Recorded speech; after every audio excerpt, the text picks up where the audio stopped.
Israel এবং ইরানের মধ্যে যুদ্ধ পরিস্থিতি তৈরি হয়েছে। কিছুদিন আগে আমরা দেখেছিলাম রাশিয়া এবং ইউক্রেন যুদ্ধ পরিস্থিতি উৎপন্ন হতে, এবং সেটি এখনো পর্যন্ত ধীরে ধীরে কন্টিনিউ করছে। তো একটা বড় প্রশ্ন থেকেই যায় যে যখন যুদ্ধের পরিবেশ পরিস্থিতি তৈরি হয় তখন কিভাবে আমাদের ট্রেডিং করা উচিত।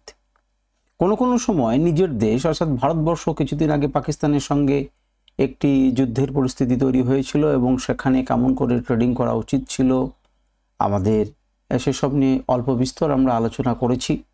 এখন এই যে চারিচতুর্দিকে যুদ্ধের একটা পরিস্থিতি তৈরি হচ্ছে, স্বাভাবিকভাবেই একটা প্রশ্ন খুব দৃঢ়ভাবে এসে যায় যে এই রকম যুদ্ধের পরিবেশ পরিস্থিতিতে ট্রেডিং করব কিভাবে।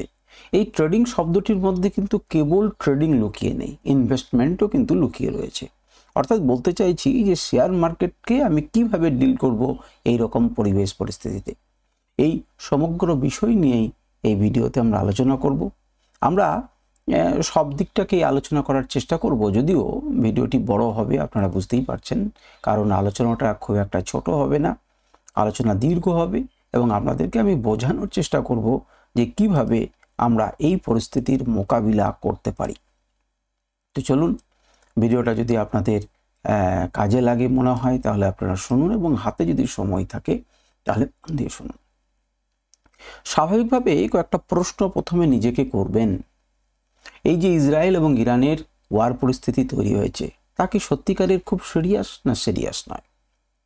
দেখুন, এটা কিন্তু আমি একটা ভিডিওর মাধ্যমে আপনার ভিতরে ঢুকিয়ে দিতে পারবো না। অর্থাৎ মার্কেটে যে বিভিন্ন রকম নিউজ আসে, সেই নিউজগুলোর গুরুত্ব কতটা সেটা কিন্তু মার্কেটে থাকতে থাকতে আপনি বুঝতে পারবেন। কখনো এরকম ধরনের একটা বাতাবরণ তৈরি করার চেষ্টা করবে এবং তারপর অন্যদিকে চলে যাবে। আপনাকে নিউজগুলোর গুরুত্ব দেখতে হবে এবং সত্যিকারেরই সেটা যুদ্ধের পরিবেশ পরিস্থিতি কিনা সেটা কিন্তু বোঝার চেষ্টা করতে হবে। এবং এই যুদ্ধ চলাকালীন ট্রেডিংয়ে অবশ্যই একটা অস্থির মার্কেট একটা অস্থির সময়কে বয়ে নিয়ে আসে। বারুদ সর্বদা একটা অস্থির মার্কেটকে বয়ে নিয়ে আসে। এখন সেই অস্থিরতা কতখানি ঘটবে সেটি নির্ভর করবে কোন দেশ যুদ্ধ করছে, তাদের সঙ্গে আমাদের সম্পর্ক কি, তাদের কতটা ক্ষয়ক্ষতি হয়েছে, গ্লোবাল সাপ্লাই চেনে কী কী পরিবেশ পরিস্থিতি হতে পারে। এই সমস্ত কিছুকে আপনাকে অনুভব করতে হবে, তবে আপনি সঠিক সেক্টরের কথা বুঝতে পারবেন, ইন্ডেক্সের কথা বুঝতে পারবেন, এভরিথিং কিন্তু তবেই কিন্তু আপনি বুঝতে পারবেন। এখানে আমি অপশন ট্রেডিং নিয়ে কোনো কিছু আলোচনা করছি না, একটা ওভারঅল ধারণা দেওয়ার চেষ্টা করব আমাদেরকে যে কি করা যায়। তো প্রথমেই দেখুন, আমরা এই আলোচনাতে আমরা চারটি ভাগে ভাগ করব বিষয়টাকে। নাম্বার 1, যুদ্ধ মানেই কি বাজার পড়বে? বৈধ প্রশ্ন। দ্বিতীয় নাম্বার হচ্ছে বিভিন্ন সেক্টরের উপরে যুদ্ধকালীন প্রভাব।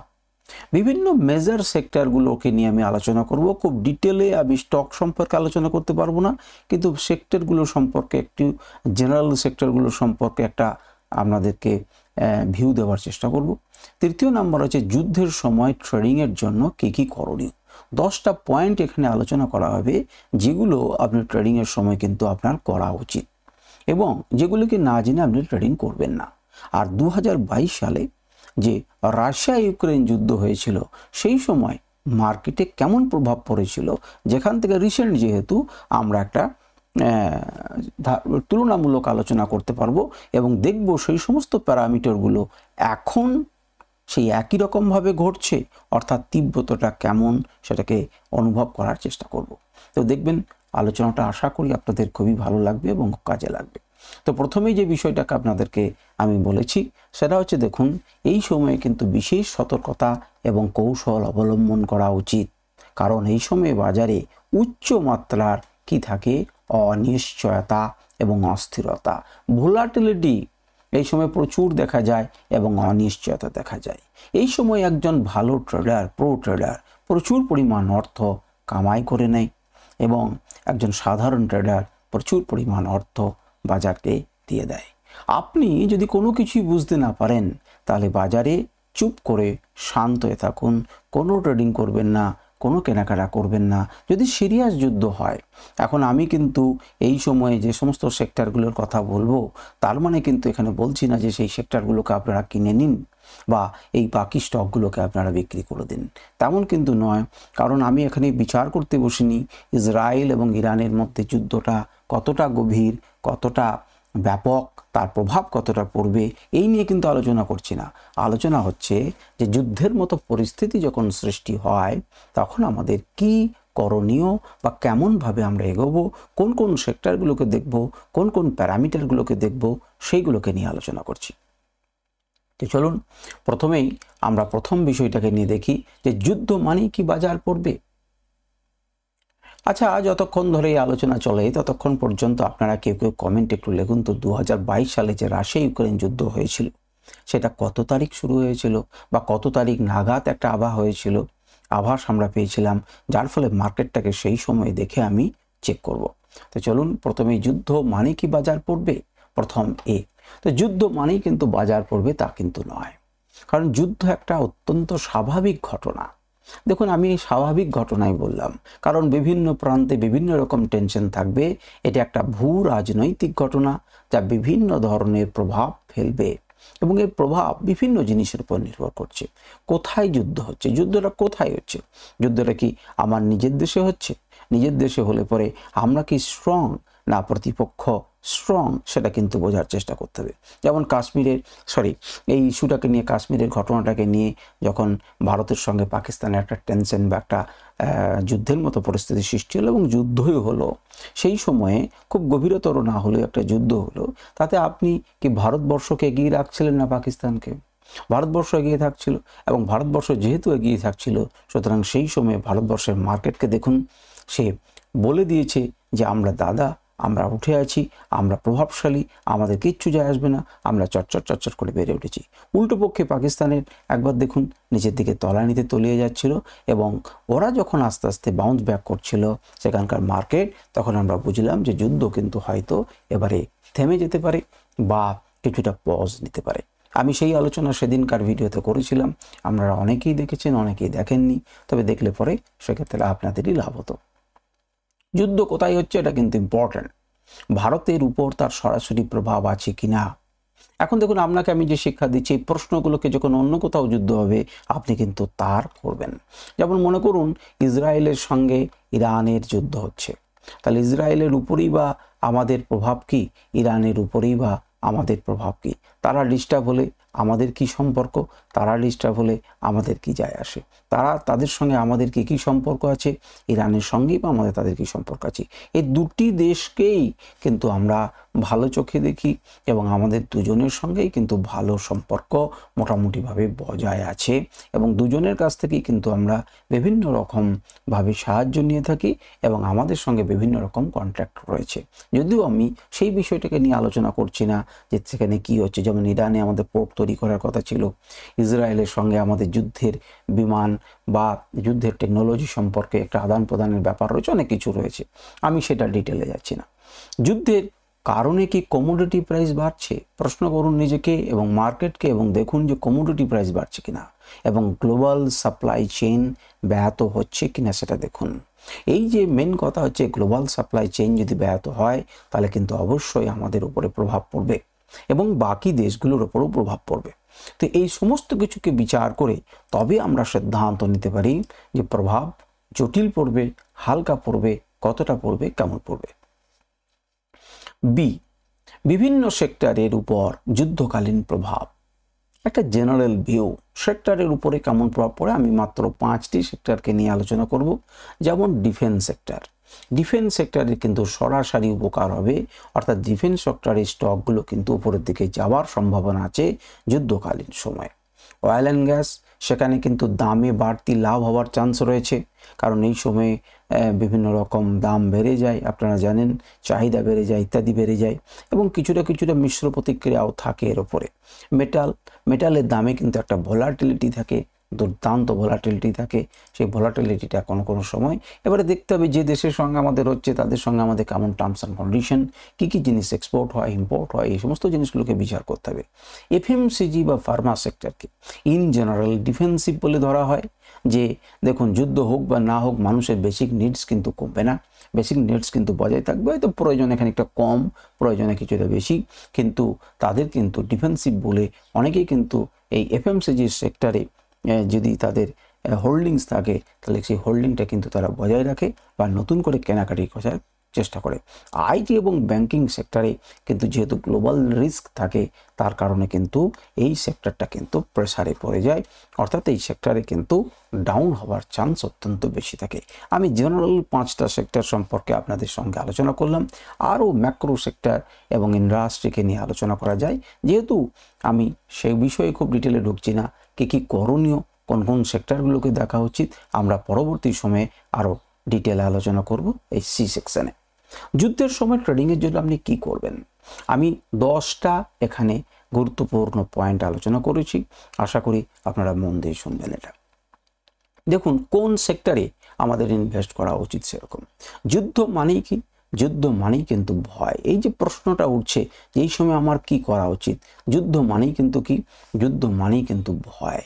তাহলে এই ভয়টা থেকে, ভয় থাকলে পরে আমাদের কি করা উচিত না, যেগুলো safe asset, safe haven asset এদেরকে বলা হয়, তো সেই সেফ হ্যাভেন অ্যাসেটের দিকে কিন্তু আমাদের মনোযোগ দেওয়া উচিত। তার এখন প্রশ্ন হচ্ছে সেফ হ্যাভেন অ্যাসেটগুলো কোনগুলো?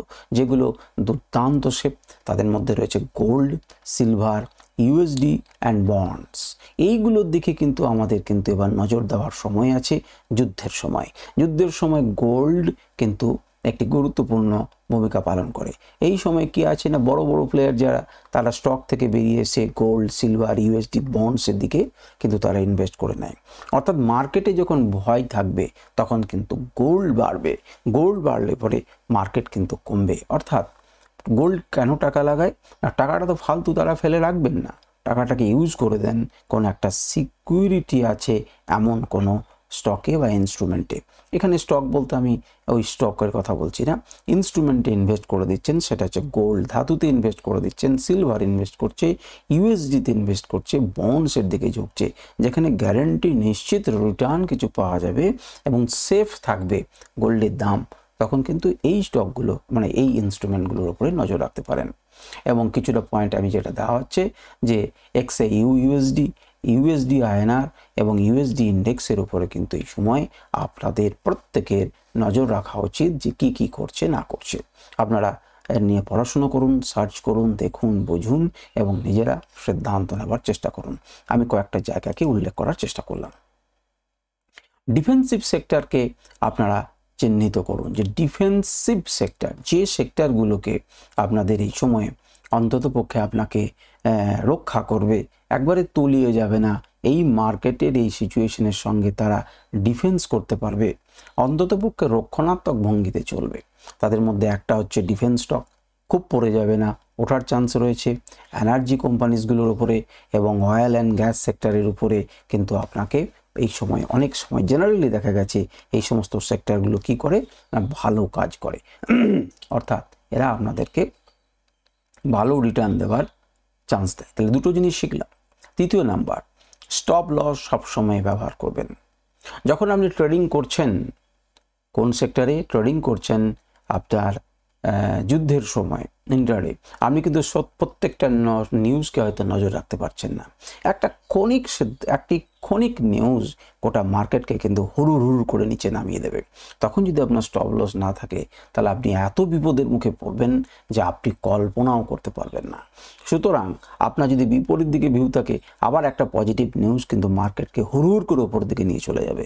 সুতরাং আপনি জানেন না যে সেখানে কি হতে পারে। তাহলে ইন্ট্রাডে ট্রেডিং যদি করছেন, তাহলে উইথ স্ট্রিক্ট স্টপ লস ব্যবহার করুন।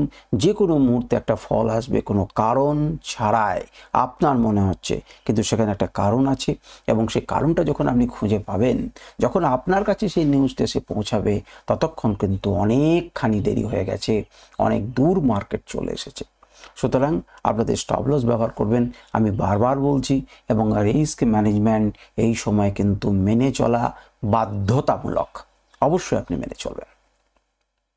তিনটে ইম্পর্টেন্ট জিনিস আপনারা শিখলেন। চতুর্থ নাম্বার হচ্ছে ছোট সময়ের জন্য ট্রেড করুন। কাজকে কিনে 3 দিন পরে ফেলে রাখবেন এমন কিছু করবেন না। রাত্রিবেলাতে পরমাণু বিস্ফোরণ হলো কি হলো না, একটা বড় যুদ্ধ হলো কি হলো না, আপনি যখন ঘুমোচ্ছেন তখন কোনো জায়গাতে বড় মিসাইল পড়ছে কি পড়ছে না, কি স্টেপ নিচ্ছে আপনি কিন্তু জানেন না, যার ফলে পরের দিন কিন্তু আপনাকে চোখে সর্ষের ফুল দেখতে হতে পারে। সুতরাং আপনি সেই জিনিসকে ক্যারি ফরওয়ার্ড করে নিয়ে যাবেন না, আপনি ছোট সময়ের জন্য ট্রেড করুন। হতে পারে কোনো কিছুই হবে না, আপনি আরও বেশি টাকা পেতেন, কিন্তু কয়েকদিন একটু দাঁড়িয়ে থাকুন না, কয়েকদিন একটু কমই প্রফিট হোক, দিনের দিন আপনি যা বুঝছেন সেরকম অনুযায়ী এগিয়ে চলুন, সেটাতে বেটার হবে। অর্থাৎ ইন্ট্রাডে করুন কিংবা শর্ট টার্মে করার চেষ্টা করুন, কিন্তু আমি বলবো যে আপনি ক্যারি ফরওয়ার্ড করবেন না যখন টেনশন হবে। যখন টেনশন হচ্ছে চারিদিকে, একটা গ্লোবাল টেনশনের ইস্যু তৈরি হচ্ছে, তখন কিন্তু আপনি কি করতে পারেন, তখন কিন্তু যদি আপনি মার্কেটকে বুঝতে পারেন তাহলে এই সময়ে পুট জাতীয় জিনিস কিনে কিন্তু প্রচুর ইনকাম করা যায়, কিন্তু সেটা আপনাকে করতে শিখতে হবে।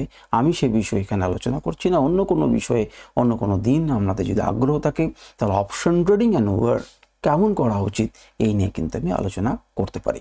তো ছোট সময়ের জন্য ট্রেড করুন, দীর্ঘমেয়াদী ট্রেন্ড তৈরি হতে সময় লাগবে। এখানে ছোট্ট নিন, প্রফিট তুলে আপনি বেরিয়ে আসুন। 5 নাম্বার, নিউজে আপডেট থাকুন। এই নিউজ কিন্তু অত্যন্ত মারাত্মক একটা জিনিস। কিছু নিউজ থাকে সত্যিকারের নিউজ, কিছু নিউজ থাকে আপনাকে খাওয়ানো হয়। তো যেগুলো খাওয়ানো হচ্ছে সেগুলো থেকে কিন্তু আপনাকে বিরত থাকতে হবে।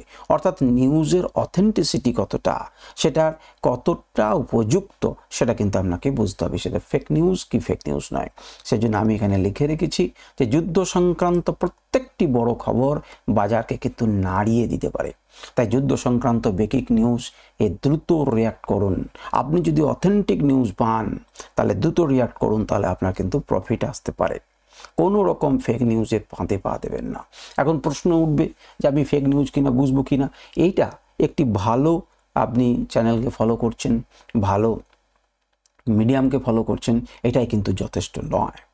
আপনাকে কয়েকটা মিডিয়ামকে ফলো করতে হবে। অনেক সময় এই ভালো মিডিয়ামগুলোকেও কিন্তু খবরটা সার্কুলেট করা হয়। আপনাকে সত্যিকারের এই জিনিসটা খবরটাকে বুঝতে হবে, আপনি অনুভব করতে হবে, এবং সেটি বাজারে থাকতে থাকতে আপনি বুঝবেন যে সেই কথাটার কতটা দাম রয়েছে। এটা আপনাকে অভিজ্ঞতার সাথেই অর্জন করতে হবে।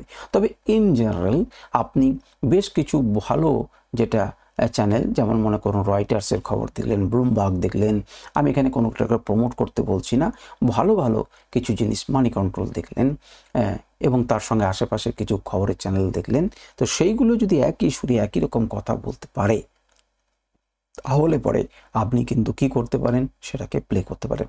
আর রাত্রের বেলাতে কিন্তু আমাকে গ্লোবাল নিউজের দিকে নজর রাখতে হবে, যে ওই সাগর পাড়ের ট্রাম্প সাহেব কি বলছেন, বা ইসরায়েল কতগুলো বোম মারলো, ইরান কি প্রিপারেশন নিচ্ছে কি নিচ্ছে না, পরমাণু সেন্টারগুলোকে ডিস্টার্ব হলো কি হলো না, হ্যাঁ, আপনাকে কিন্তু খুঁটিনাটি একটু নজর রাখতে হবে। এবং সকাল 9:15 আগে যে নিউজ পেলেন সেই নিউজ অনুযায়ী আপনি স্ট্র্যাটেজিটা ঠিক করুন, এবং ডিউরিং লাইভ সেশন আপনি কিন্তু নজর রাখুন যে মার্কেটের নিউজ কেমন আসছে, এবং তার ফলে আপনি কেমনভাবে প্লে করতে পারেন সেগুলোকে একটু ভাবনা চিন্তা করুন। 6 নম্বর, মার্কেটের ভোলাটিলিটিটাকে আপনাকে একটু বোঝার চেষ্টা করতে হবে। তো সেই ভোলাটিলিটি জানবার জন্য কয়েকটা ইন্ডিকেটার আপনি ব্যবহার করতে পারেন, like Bollinger bands, ATR, VIX. ভিক্সকে আপনি অনায়াসে ব্যবহার করতে পারেন, ইন্ডিয়া ভিক্স, এটিআর এগুলোকে ব্যবহার করতে পারেন, এবং বলিঞ্জার ব্যান্ড যারা যেটা পারুন আর না পারুন। যদি বাকি দুটোকে সঠিকভাবে ব্যবহার করতে না জানেন তাহলে ভিক্সকে দেখুন। ভিক্স কী হবে, ভিক্স বাড়বে। মার্কেটে যখন ভয় আসবে তখন ভিক্স বাড়বে, তার মানে মার্কেট যদি পড়তে পারে তাহলে কিন্তু ভিক্স বাড়বে। তো এই সমস্ত ইন্ডিকেটারগুলোকে বোঝার চেষ্টা করুন যে বাজার, শেয়ার মার্কেট কতটা অস্থির, সেটাকে একটু আপনাকে বোঝার চেষ্টা করতে হবে। এবং সেই জন্য আমি শেষ জায়গাটাকে দেখেছি যে আগের যখন যুদ্ধ হয়েছিল, অর্থাৎ 22 সালে রাশিয়া ইউক্রেন যুদ্ধ জাস্ট শুরু হচ্ছে, তখন ভিক্স কোন জায়গাতে ছিল, এখন ভিক্স কোন জায়গাতে আছে, তখন ভিক্স কেমনভাবে রিয়াক্ট করেছিল, এখন ভিক্স কেমনভাবে রিয়াক্ট করছে, এই প্রত্যেকটা জিনিসকে কিন্তু আপনাকে একটুখানি নিজেদের সঙ্গে আলোচনা করে নিতে হবে। সেক্টর রোটেশনকে খেয়াল করুন। এই সময় কিন্তু সেক্টর রোটেট হয়। সেক্টর রোটেট মানে কি, যেটা 7 দিন আগে যে সেক্টরটা ভালো রেজাল্ট দিচ্ছিল আজ কিন্তু তারা ভালো রেজাল্ট দেবে না, কারণ কোনো জায়গাতে সে ভালো রেজাল্ট ছিল, কিন্তু যুদ্ধের পরিস্থিতি হওয়ার জন্য যে গ্লোবাল সাপ্লাই চেইন ডিস্টার্ব হয়ে গেল, তাহলে বিপদ হয়ে গেল, ঠিক কিনা? যদি অয়েল অ্যান্ড গ্যাসের সাপ্লাই চেইন ডিস্টার্ব হয়ে যায় তাহলে তো সমস্ত জিনিসটাই কিন্তু 12টা বেজে যাবে। এই যে দেখছেন অয়েলের দাম, ক্রুড অয়েলের দাম, ব্রেন্ট অয়েলের দাম আকাশ ছোঁয়া হয়ে যাচ্ছে। তার মানে কি, এই সেক্টরে যদি আপনি ইনভেস্ট করতে পারতেন তাহলে প্রচুর আপনাকে প্রফিট দিতে পারতো। তাহলে সেক্টর রোটেশনটা কেমন হচ্ছে সেটাকে আপনাকে খেয়াল রাখতে হবে। এনার্জি, ফার্মা, এফএমসিজি সেক্টর এই সময় কিন্তু কম পতনশীল হয়, আগেও কিন্তু আপনাদেরকে আমি বলেছি। তাহলে এই সেক্টরগুলোর উপরে, তাদের লিডারগুলোর উপরে আপনারা নজর রাখবেন, এবং সেখানেও কিন্তু আমাকে দেখতে হবে যে এফএমসিজি সেক্টরের উপরে যদি এমন কোনো দেশের সঙ্গে যুদ্ধের বাতাবরণ তৈরি হয় যারা আমাদেরকে হুইট অর্থাৎ গম দিয়ে সাহায্য করে। এই এফএমসিজি সেক্টরগুলো যদি গমের সাপ্লাই সেখান থেকে আসে তাহলে কিন্তু তারা বিপদে পড়বে, দাম বেড়ে যাবে, ভবিষ্যতে দাম বাড়বে। এগুলোর উপরে কিন্তু স্টকের প্রভাব পড়বে বা পড়তে পারে। আপনাদেরকে সেগুলোকে কিন্তু আপনাদেরকে নজর রাখতে হবে। যদি ভোজ্য তেলের সঙ্গে ডিস্টার্ব থাকে, তো এফএমসিজিগুলো কোন কোন ভোজ্য তেলগুলোকে ব্যবহার করেন, তাদের কতটা কস্টিং বেড়ে যেতে পারে বা কমে যেতে পারে, সেগুলো কিন্তু আপনাদেরকে নজর রাখতে হবে। যাই হোক, এবার হচ্ছে আইটি ব্যাংকিং সেক্টর যুদ্ধকালীন সময় কিন্তু সেন্সিটিভ হয়ে থাকে। সেন্সিটিভ মিনস এখানে কিন্তু একটুখানি তারা দুর্বল হয়ে থাকে, সুতরাং আপনাকে ভালোভাবে দেখতে হবে। পজিশন সাইজ কম রাখুন, ছোট রাখুন, পজিশন সাইজকে ছোট রাখুন। আপনার অনিশ্চয়তা রয়েছে মার্কেটে অস্থির রয়েছে, মার্কেট দুর্বল হয়ে রয়েছে, তাহলে আপনি যখন কিছুই বুঝতে পারছেন না তখন অন্ততপক্ষে আমি কথার কথা বলছি, আপনি যদি 2000 পিস কিনে থাকেন তাহলে সেখানে 200 পিস করুন, কম লাভ হোক। আপনি যদি ট্রেডিং থেকে বাইরে নিজেকে বার করতে না পারেন, যদি আপনার মধ্যে রক্ত মানে জুয়ার নেশার মতো ঢুকে যেয়ে থাকে ট্রেডিংয়ে, যে আমি ট্রেডিং থেকে দূরে থাকতে পারছি না, তাহলে অন্ততপক্ষে পজিশন সাইজকে কম নিন, যাতে লোকসানের ঝুঁকি কম থাকে। বড় লোকসানের ঝুঁকি কিন্তু থাকে যদি আপনি বড় পজিশন নেবেন, তাহলে বিপদ আছে। 9 নম্বর অত্যন্ত গুরুত্বপূর্ণ, সেটা হচ্ছে এই সময় লিভারেজ নিয়ে ট্রেডিং করবেন না।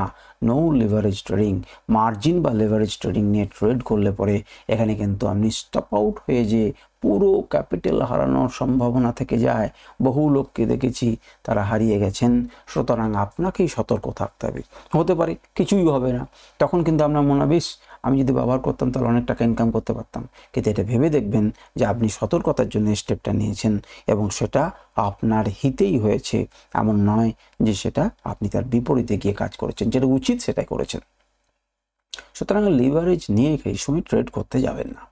10 নম্বর, আতঙ্কে ডিসিশন নেবেন না। কিছু শুনে নিলেন, সমস্ত স্টককে বিক্রি করে দেন, সমস্ত প্রফিট চলে যাবে। নো, আতঙ্কে ডিসিশন নেবেন না।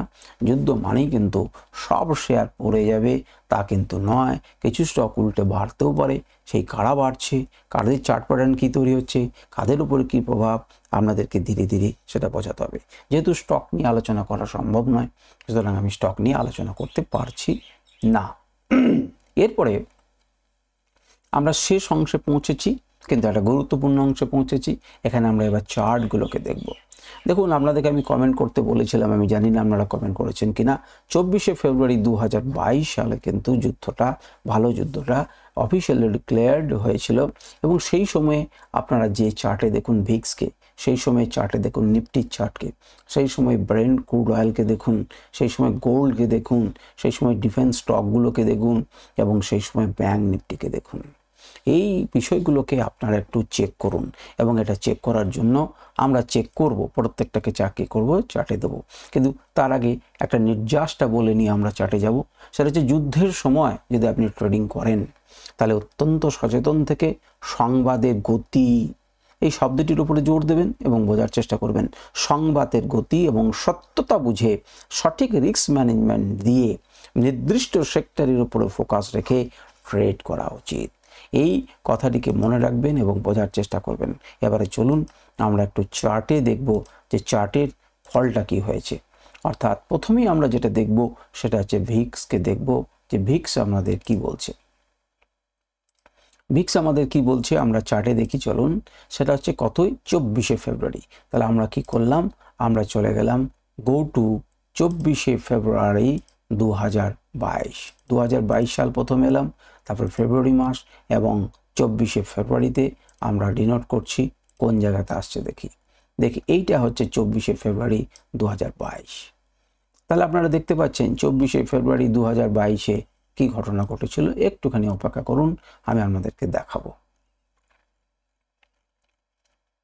This one. তাহলে 24শে ফেব্রুয়ারিতে আমি একটু দাগ দেওয়ার চেষ্টা করি। 15, 16, 17, 18, 19, 20, 21, 22, 23, 24। এইটা হচ্ছে 24শে ফেব্রুয়ারি। দেখতেই পাচ্ছেন 24শে ফেব্রুয়ারি কি ধরনের ঘটনা ঘটেছিল দেখুন। 24শে ফেব্রুয়ারি ভিক্স এখান থেকে সম্পূর্ণ এত দূর বেড়ে গেছিল। তাহলে যুদ্ধের সময় ভিক্স বেড়ে যায়, এটা আমরা বুঝতে পারলাম। এবার আমরা দেখব যে এখনকার সময়, তখনকার সময় ভিক্সটা কত ছিল, ভিক্সটা ছিল মোটামুটি 32-এর মতো। এবারে আমরা দেখি তো যে এই সময়ে, বর্তমান সময়ে আমাদের ভিক্স কোন জায়গাতে দাঁড়িয়ে রয়েছে। এই যে ভিক্স দেখুন 15 রয়েছে। তাহলে যা থাকার কথা, যা সেই সময় ছিল তার অর্ধেক ছিল। কিছুদিন আগেও দেখুন ভিক্স আমাদের এপ্রিল মাসে 25-এ বেড়ে গেছে। তাহলে এখানে দেখতে পাচ্ছেন যে ভিক্স একটুখানি বাড়ার চেষ্টা হচ্ছে, কিন্তু উপরের দিকে যাওয়ার চেষ্টা করছে। তার মানে একটা টেনশন তৈরি হয়েছে, এটা নিয়ে কিন্তু কোনো সন্দেহ নেই। এখন এই যদি দ্রুত বাড়তে থাকে তাহলে পরে কি ঘটনা ঘটবে? তাহলে কিন্তু আমাদের মার্কেট, এর যদিও প্রাইস অ্যাকশন করার প্রয়োজন নেই, কিন্তু তবুও আপনারা প্রাইস অ্যাকশন করতে পারেন, যেটা যদি এর উপরে যেতে শুরু করে তাহলে কিন্তু আমরা এখানে কিন্তু যেতে আমরা পারি। আর যেতে পারলে পরে মার্কেট কিন্তু পড়বে, এ নিয়ে কোনো সন্দেহ নেই। তো এই হচ্ছে আপনার ভিক্সের আলোচনা। এবারে ভিক্সের আলোচনার পর আমরা যেটা করব সেটা হচ্ছে ভিক্সের পরই আমরা নিফটিকে দেখব, এবং নিফটিকে আমরা একটি ছবিটাকে অফ করে দিই এবং তারপর গো টু আমরা 24শে ফেব্রুয়ারিতে আমরা চলে যাই এবং আমরা 24শে ফেব্রুয়ারি নিফটির পজিশনটাকে দেখি। দেখুন নিফটির পজিশনটা কি বলছে। 24শে ফেব্রুয়ারি, এইটা হচ্ছে 24শে ফেব্রুয়ারি, 25শে ফেব্রুয়ারি, এইটা হচ্ছে 24শে ফেব্রুয়ারি, দিস ওয়ান, এই যে জায়গাটা 24শে ফেব্রুয়ারি আমি আপনাদেরকে দেখাচ্ছি। দেখুন তার আগে মার্কেট একটা ডাউন ট্রেন্ডের মধ্যেই ছিল এবং এইটি হচ্ছে সেই ডেট, এবং 23শে ফেব্রুয়ারি, এইটা হচ্ছে 24শে ফেব্রুয়ারি। কতটা গ্যাপ ডাউন হয়েছিল দেখুন, কতটা গ্যাপ ডাউন হয়েছিল দেখুন। এখানে আমি আপনাদের সঙ্গে ডিসকাস করেছিলাম, কিন্তু আমি তার বলে দিতে পারি না কালকে গ্যাপ ডাউন হবে, সেটা আমি বলতে পারি না, তাহলে অনেকেই পুট কিনে বসে থাকবেন। তো দেখুন মার্কেটে আজকে তো মার্কেট খুলবে, যা হলো, কিন্তু যেদিন বড় একটা গ্যাপ ডাউন হলো, মার্কেট পড়ছিল অর্থাৎ বৃহস্পতিবার। তো বৃহস্পতিবারে কিন্তু মার্কেট, যেহেতু একটা যুদ্ধের পরিস্থিতি তৈরি হচ্ছিল এবং ধীরে ধীরে মার্কেট পড়ছিল, তার পরের দিন কিন্তু মার্কেট গ্যাপ ডাউন হওয়ার চান্স কিন্তু অত্যন্ত বেশি ছিল, এবং যেটি দেখা গেছে এই সময়ে আপনারা সেন্সেক্সই বলুন কি নিফটি বলুন, আপনারা কি করতে পারতেন যে পুট কিনে রেখে গেলে পরে কিন্তু আপনাদের লাভ হতো। কিন্তু এটা কি বোঝা যায়? হ্যাঁ, এই যে আগের দিন আমি দেখালাম যে যুদ্ধের পরিস্থিতি যখন তৈরি হচ্ছিল, তখন দেখুন মার্কেট কিন্তু আস্তে আস্তে কি হচ্ছে, মার্কেট কিন্তু এই যে চিত্রটা আপনারা দেখলেন, এখানে কি প্রমাণিত হলো বলুন তো? অর্থাৎ ইসরায়েল ইরানের কিন্তু যুদ্ধ চলছে এবং ডিউরিং ডেতে ধীরে ধীরে মার্কেট নিচের দিকে নামছে। তাহলে এখানে ক্লোজ হয়েছে, আপনি কিন্তু এই জায়গাটা একটা রিস্ক নিতে পারতেন এবং হিউজ প্রফিট কিন্তু আপনি বুক করতে পারতেন যদি পুট কিনতেন। সেই জিনিসটা আপনি দেখলেন যে যুদ্ধের যখন পরিস্থিতি সৃষ্টি হয়েছিল, তখন কিন্তু মার্কেট কি এসেছিল না, গ্যাপ ডাউন খুলেছিল। এরপর আপনি কি দেখবেন, আপনি এবারে চলে আসুন না ব্রেন ক্রুড অয়েলটাকে একটু দেখুন, ব্রেন ক্রুড অয়েল। তো সেটা দেখবার জন্য আমরা নিচে চলে আসছি এবং আমরা ইউকে অয়েল দেখুন, এইটা হচ্ছে ব্রেন ক্রুড অয়েল। তো ইউকে অয়েলটাকে যদি দেখি তাহলে আপনারা দেখতেই পাচ্ছেন আকাশ ছোঁয়া হয়েছে, আকাশ ছোঁয়া দাম বেড়ে গেছে, কিন্তু আমরা এটাকে দেখব না, আমরা ডেলি ক্যান্ডেলে তার ইঙ্গিত পাচ্ছিলাম, আমাদের চার্ট প্যাটার্ন বলছিল যে মার্কেট যদি ব্রেক করে যায় তাহলে উপর দিকে যেতে পারে, কিন্তু আমরা সেই সময়টাতে যাব, অর্থাৎ রাশিয়া ইউক্রেন যুদ্ধ যখন হচ্ছিল সেই সময়, এবং 24শে ফেব্রুয়ারি 2022 আমরা ফেরত যাব এবং সেখানেও দেখব। এই দেখুন 24শে ফেব্রুয়ারি 2022 এই জায়গাটা, এখান থেকে দেখুন ক্রুড অয়েলের কি অবস্থা হয়েছে। ক্রুড অয়েলের ব্রেন ক্রুড অয়েলের অবস্থা কিন্তু আকাশ চুচি হয়েছে, অর্থাৎ এই সময় কিন্তু বেড়ে যায়, যেটি একটি জিনিস কিন্তু আমরা পেলাম। এরপর এছাড়া আমরা আর কি দেখব, আমরা এছাড়া একটু গোল্ডকে দেখতে পারি, গোল্ড, গ্লোবাল গোল্ড কমিউনিটিজ। তো গ্লোবাল গোল্ডের আপনারা দেখুন যে কি অবস্থা রয়েছে, কোথায় দাম রয়েছে দেখতেই পাচ্ছেন, আকাশ ছুঁচি হয়েছে। আমরা যদি সেই সময় ফেরত যাই, যে সেই সময় কি ততটা ছিল 24শে ফেব্রুয়ারি, তাকিয়ে দেখুন গোল্ড কিভাবে আকাশ ছুঁচি হয়েছিল। তাহলে গোল্ড বেড়ে যায় আপনারা দেখতেই পাচ্ছেন, এবং অলরেডি সেটা কিন্তু আমাদের বেড়ে আছে, অলরেডি কিন্তু আমাদের কি হয়েছে না, বেড়ে অনেকটা উপরে কিন্তু উঠে গেছে। তাকিয়ে দেখুন গোল্ড সেই সময়কার থেকে অনেক উপরে উঠে গেছে এবং এবারও কিন্তু হাতছানি দিচ্ছে আরও উপরে ওঠার জন্য গোল্ড। তাহলে গোল্ড দেখলাম, সমস্ত কিছু দেখলাম। আমরা ইউএসডিকেও চেক করতে পারি, কিন্তু আমি আর ইউএসডি, আপনারা নিজেরা এই ইউএসডিটা আপনাদের দায়িত্ব দিলাম, আপনারা নিজেরা দেখুন। আমি আপনাদেরকে তার পরিবর্তে ব্যাংক নিফটির পরিস্থিতিটাকে একটু দেখানোর চেষ্টা করি। দেখুন ব্যাংক নিফটি গ্যাপ ডাউন হয়েছে এই জায়গাটাতে, যখনই খবর পেয়েছে তখন ব্যাংক নিফটি গ্যাপ ডাউন হয়েছে, ঠিক আছে, কিন্তু আমরা দেখতে চাইছি যে ব্যাংক নিফটি সেই সময় কি হয়েছে। তার জন্য আমরা গো টু করলাম, ওকে করলাম 24শে ফেব্রুয়ারি, আমরা দেখি ব্যাংক নিফটি পড়েছে না পড়েনি। 2022 সালের 24শে ফেব্রুয়ারি এইরকম জায়গায় 21, 22, 23, 24, দিস ওয়ান, এই দেখুন 24শে ফেব্রুয়ারি, এখানেও গ্যাপ ডাউন হয়েছিল কি হয়নি দেখুন। তাহলে এই চর্চাটি যদি আপনি নিজের মনের মধ্যে করে রাখেন এবং আপনারা যদি একটুখানি নিজেরা সচেতন হন এবং পরিশ্রম করতে চান, তাহলে গুগল থেকে লিস্ট বার করুন, গ্লোবাল আমরা লিস্ট বার করুন যে কখন কখন ইম্পর্টেন্ট যুদ্ধগুলো হয়েছে এবং সেই সময়টা চার্টে গিয়ে দেখুন যে নিফটি, ব্যাংক নিফটি, বিভিন্ন রকম সেক্টর কেমন করে রিয়াক্ট করেছে এবং সেখানকার থেকে আপনারা শিক্ষা নিতে পারবেন। তাহলে আরও শক্তপোক্ত আপনারা ভাবনা চিন্তা করতে পারবেন। তো যাই হোক, আলোচনা এমনিতেই খুব বড় হয়ে গেছে। আশা করি আপনারা কিছু জিনিস অনুভব করলেন এবং শিখলেন। আপনারা কি বুঝলেন, এটা আপনাদের কাজে লাগলো কি লাগলো না, একটু আমাকে কমেন্ট করে জানাতে পারেন। আজকের আমাদের আলোচনা এখানেই শেষ করছি। নমস্কার, ধন্যবাদ।